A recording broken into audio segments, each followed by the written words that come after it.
A construction site turns into a crime scene in St. Johns County.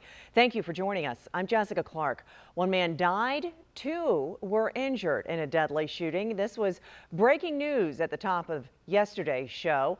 Today, the sheriff announced it arrested 20-year-old Giovanni Lopez Cobo for the shooting in the Silverleaf neighborhood.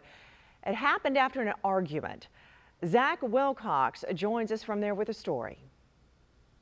Well, just a little over a day after the shooting, and it's a drastically different scene here. No caution tape, no flashing lights, and in fact, we even saw some crews at the construction site earlier in the day, and there's a lot of construction going on around this part of Silverleaf. You can hear the nail guns. In fact, one neighbor mentioned that he didn't think he heard any gunshots, but he hears nail guns all day, so he might have just not even noticed. We talked with one contractor who was working, who mentioned that he was grateful he got out of here a little early before all of this happened. I've been in, in the Silverleaf neighborhood since pretty much it's come about. Aaron Winters has installed countless security cameras all around Silverleaf in his 10 years on the job.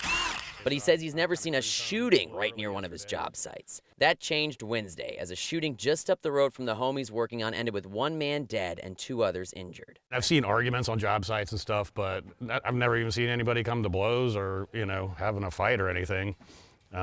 And I would say, I've always felt like this is a really, safe area of town. Really heartbreaking to hear. The St. Johns County Sheriff's Office says it started with an argument at a construction site on Johns Island Parkway that ended with gunshots. The Sheriff's Office arrested Giovanni Lopez Cobo at a gas station about a half hour after the shooting and charged him with second-degree murder. The shooting happened just as the workday came to an end, meaning many of the folks who live around where Winters was working were greeted by a wall of flashing lights on their return home. My wife was driving back in. She saw one of the deputies giving CPR to what apparently was one of the victims. Adam Jackson says that's an image that will stick with his wife, especially since, like so many of their neighbors, they've just moved into the neighborhood that's still under construction. A new neighborhood, it's a safe neighborhood and not something that goes on around here. Didn't know that about St. Johns County, right? Everyone comes here for the schools.